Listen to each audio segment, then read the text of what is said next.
My name is Thomas Ahlquist, and today I am conducting a StudySync lesson on Act 3, Scenes 4 to 6 of Shakespeare's Macbeth. In a moment, when I turn around, I should see that everybody has StudySync open. We're looking at Act 3, Scenes 4 to 6. You should be looking at the vocabulary assignment.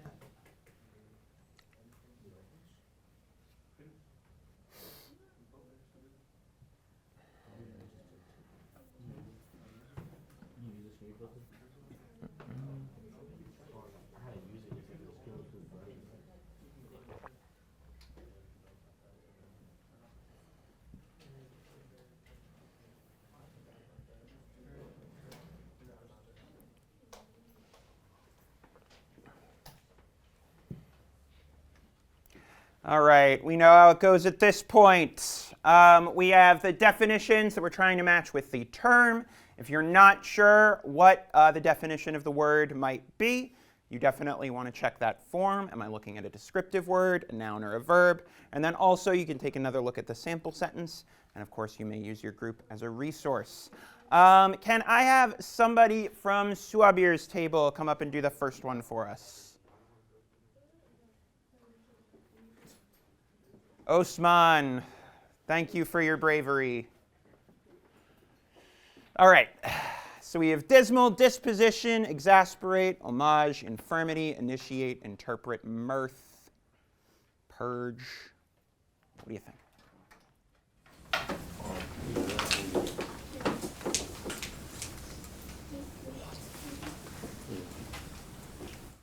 To get rid of a burden, to cleanse. Hold on there. So you have that for dismal. It was a dismal deal. So it was to get rid of a burden deal. That kind of, if I sub out dismal, it doesn't quite work, right? So what else could dismal be? We know it's going to be an adjective, so it's going to be descriptive. So it probably won't start with to.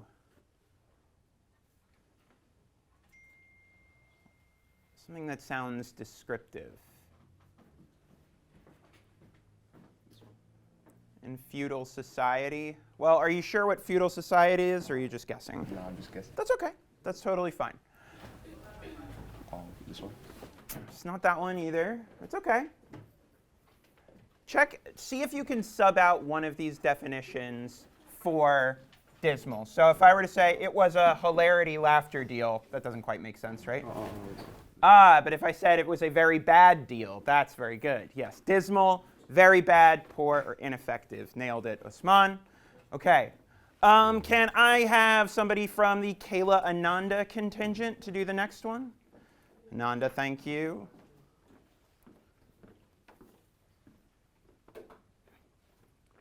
The general mood or attitude, thank you. Disposition, excellent, Ananda.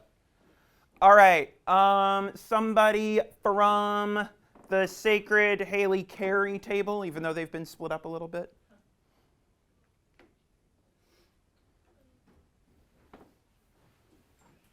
Thanks, Sacred. Come on up.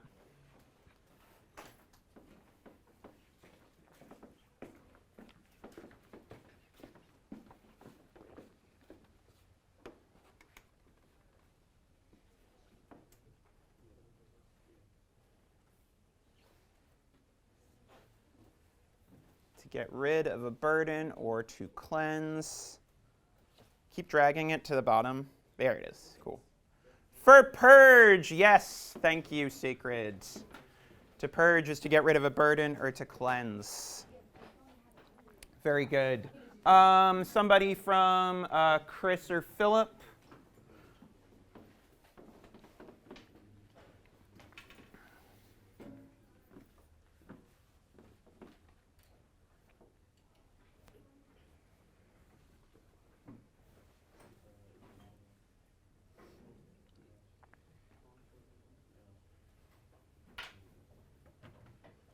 So you're trying to figure out exasperate?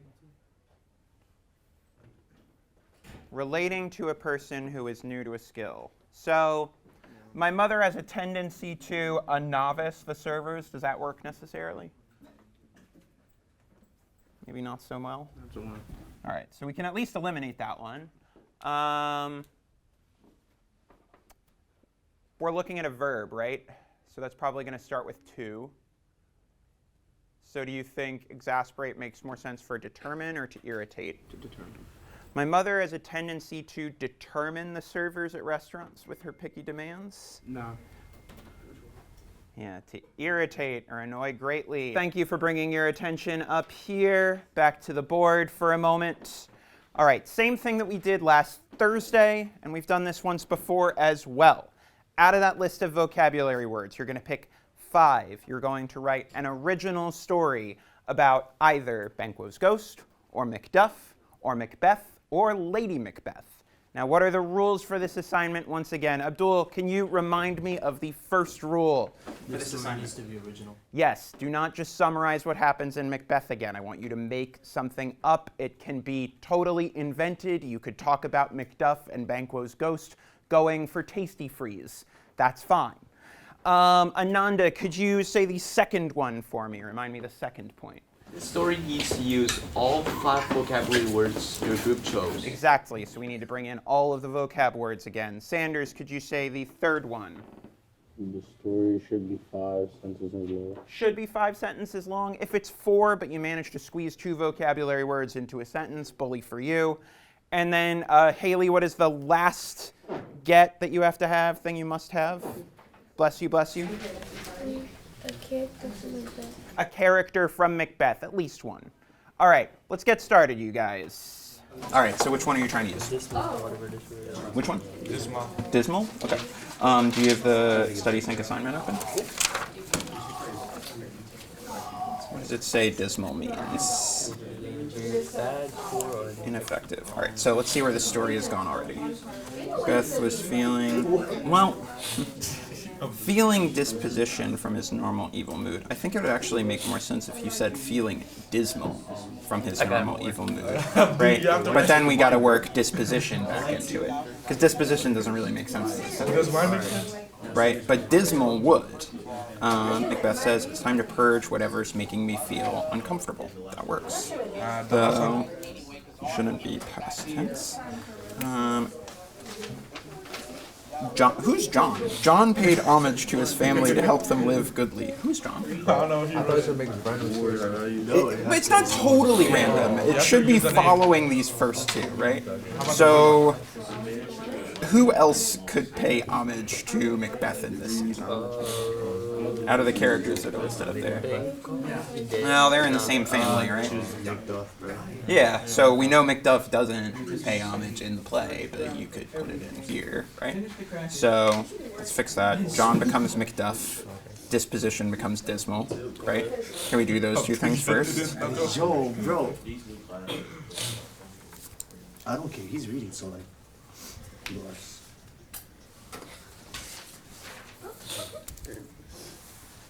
This guy just got a free answer. Wow. That's crazy, yo. Okay, now we got the 4th one. Macbeth is interpreting the Lady M of Banquo's death. Well, is this related to what's going on? How can we tie this story together with one more sentence using disposition? Macduff doesn't want to pay homage to Macbeth, so Macbeth decided to purge Macduff's mansion. Macduff is in a terrible disposition as Macbeth ordered the guards to burn everything. Macduff couldn't defend himself due to the lifelong infirmity. The guards grabbed everything to bring it outside.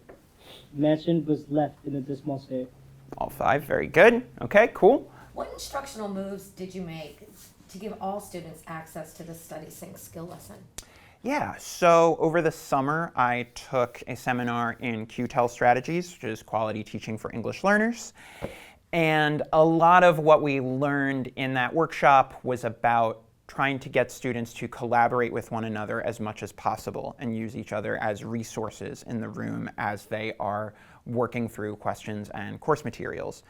So part of the crux of this is this warm demand that you're asking of all students that they all need to contribute something to a page. So if you have all students working on a single piece of paper, You make sure that they all write their names on it so that you can also tell like whose handwriting is actually on this page, and they know that I am looking for that.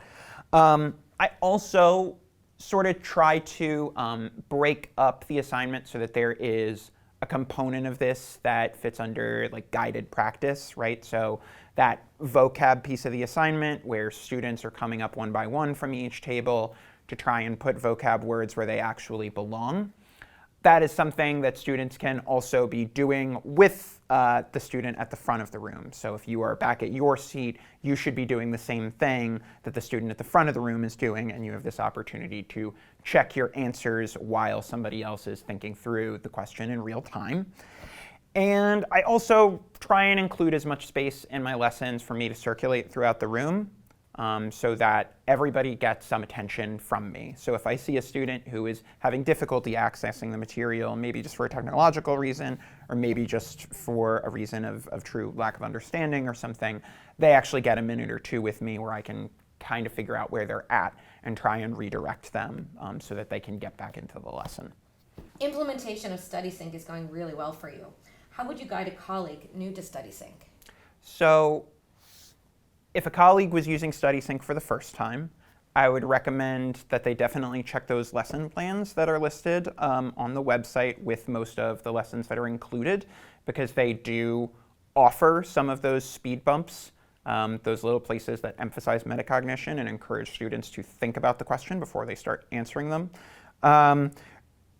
Also, you can create speed bumps of your own, like the one that I created with the vocab assignment today. So instead of just having them answer which definition goes with which word after they've completed that, I want them to think more carefully about some words. So I ask them to write a short story that they're making up in group with one another using those vocabulary words. And ideally, the story is also in some way related to whatever text we're looking at. In this case, it's Macbeth. I think that you should also be thoughtful and intuitive about what works for your class and what are your class's strengths and weaknesses.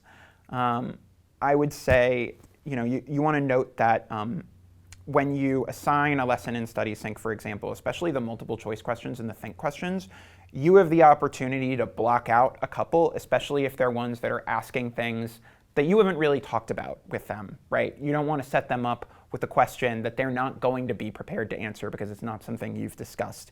Or you might want to focus on a certain set of questions that is specifically about skills that you are interested in developing with them. And you have the opportunity to make the choice about what you actually want them to see and what you think would be most beneficial for them, both in terms of increasing their access to the material, giving them the confidence that they can actually complete the lesson, and also actually assessing what they know and what they still need to work on.